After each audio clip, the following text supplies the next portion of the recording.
Jeff, the tribe has spoken, and you're our Legend of Television honoree this year. Congratulations, and welcome to the SCAD TVfest ahead of Survivor's historic 50th season. I'm very excited to be here. My first impression this morning with the masterclass kind of blew my mind. The energy and the smiles and the leaning in from everybody. Yeah. It's beautiful what you've created here. Survivor is without doubt the legendary series that set the gold standard for reality television. And you kind of anticipated this early on because I heard about your clairvoyant audition tape. Yeah, when I got my first meeting on the show, I met with Mark Burnett, the guy who brought it to America. But when it ended, it didn't seem like I'd made much of an impression on him. You know, he said, well, very nice to meet you. And I thought, nice to meet me. That's it? So I built a series of letters in a bottle and I sent them to CBS. And basically every article said, Survivor's going to change television, be the biggest thing to ever hit. And some of the success was due to a very likable but very unknown Jeff Probst. And I don't even know if that had any impact. But it is funny that Survivor did sort of change television. It was very big, and I'm still here 25 years later. I love the way you manifested that success, and I advise students to do that too. Yeah. I mean, project what you want it to be, but then work to make sure that it happens. Yeah, it's important, and not be afraid to have a dream. It's okay to say, this is what I want to do. 26 years of Survivor.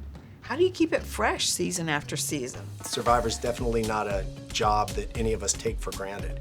We know that we have this glass ball. You don't want to break the glass ball, which is Survivor, but you have to be willing to throw the glass ball up in the air and just hope you catch it, you know, because you got to take risks. You have to evolve to be around long enough to have a legacy. Exactly. You've got your audience, you've got your advertisers, and they expect a certain thing, but they also expect something new. Same thing, only different. Yeah, we're coming upon the 50th anniversary of SCAD, so I'm going to take a page from your book and see what you're doing and try to incorporate some surprise and delight, but also what people would expect. Exactly. That's better said than me. Surprise and delight and the Survivor you love. Welcome to Survivor 50. Survivor 50 isn't just another season. It's a cultural milestone. When audiences watch it, what do you hope they feel more than anything else? It's a great question because my whole idea for 50 was celebration. It's a season of Survivor full of fun and all sorts of great things happen. It's one of my favorite all-time experiences of my life was doing 50. But in my heart, every day, it was celebration. We're here. We're in our 50th season. And we got here on the backs of all of you. So let's go have a fun season. And what that meant to me was go play the game hard. Go be vulnerable. Get tired, get muddy, get grumpy, just get real. And everyone did. Paula, everybody showed up. So every day I was smiling, exhausted, but smiling. Survivor's built on constraints. Limited food, limited trust, limited information. As a creator, how have constraints actually expanded your creativity rather than limited it? That's the question. The tighter the box, the more you can inside it. You know, Survivor is a format. You take a group of people, you drop them on an island, you force them to really rely on each other in a real jungle while conspiring against each other. That's the box.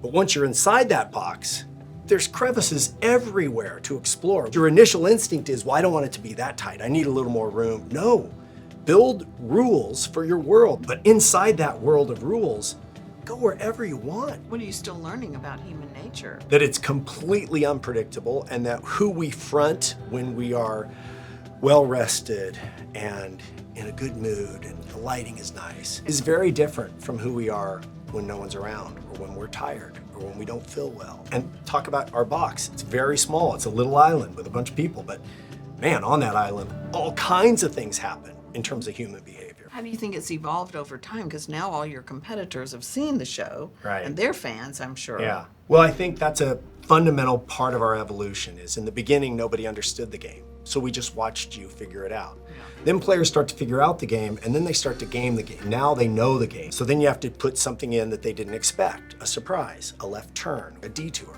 And that's what we've been doing every year, is just adding new dilemmas and new situations. So that's all we're doing as a game design, but the gist of the show hasn't changed. It's still the same question. Who are you when you're stripped of everything? The game is marvelously fun to play, but it's the experience you're having while playing it and living in the jungle. That's what resonates in your soul. Probably everybody can see a little bit of themselves. Always when you're watching, you either see something you wouldn't do or I might do that. But you won't know until you get up off the couch and give it a go. At SCAD, we have a professional presentation studio called SCAD Amp to amplify your story, where students and alumni hone their communication skills.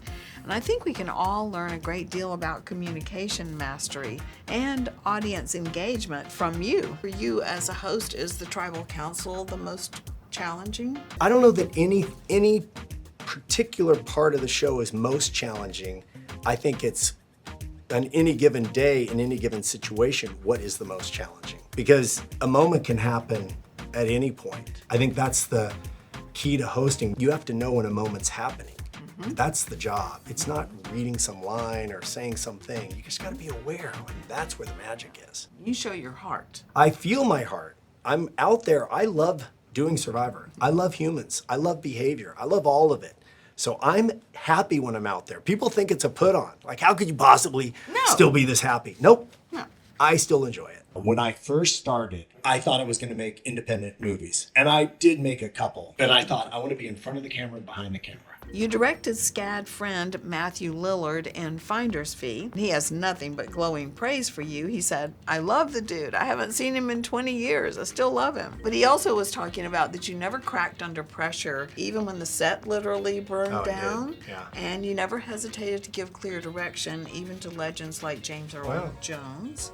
I wonder, where did that confidence come from so early in your directing career? Honestly, I've been saying yes and been on sets as often as I could, and I had studied directing. James Earl Jones made it very easy, I think is probably the answer. I mean, James Earl Jones did not need to do this movie. And when I asked him later, why did you say yes? We also had Ryan Reynolds, we had all these great guys. But James was a legend, and he said, I did it to help a young filmmaker. What an act of generosity. Might you direct another narrative feature? I didn't think I would want to for a long time, but I would like to try to do something where you're blending scripted with human behavior to see if you could stumble upon a new way to tell that story.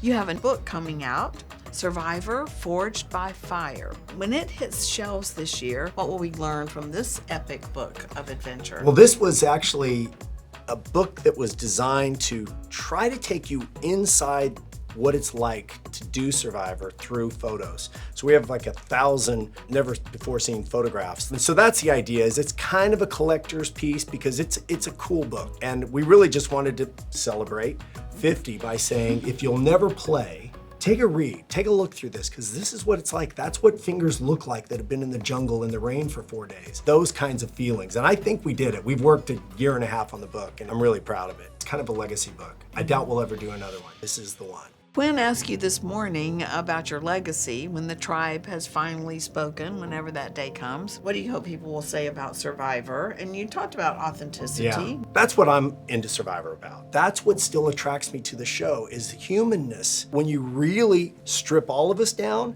and see what we're made of, we're not that different. We just want happiness. We want our kids to be okay. We want our dog to live a long time. You know, we're all basically human. Yes. That's what I love about Survivor, is it brings out the human in you. And you get to take this incredible adventure at the same time. Well, so many people say Survivor is Jeff and Jeff is Survivor. I love that sentiment, and I get it because I've been the only face. But I'm 100% on this. That format is indestructible. So I don't think the show dies if I leave. I think you just need a new point of view. Of all the winners, heroes, and villains over the decades, there's definitely one survivor who's seen it all. Thank you for all the adventures and for more yet to come. Thank you. And if you're ever, you know, we have 3 locations, so if Fiji ever loses its charm, you'd have a lot of interns. I love that. I've loved being here. What you've built is truly, I mean it, it's really incredible. I had no idea something like this existed when I was young. I had no idea there was a place I could go and collaborate with people who were into the same things I was into. It still blows my mind. I'm so excited to be here. Thank you for having me.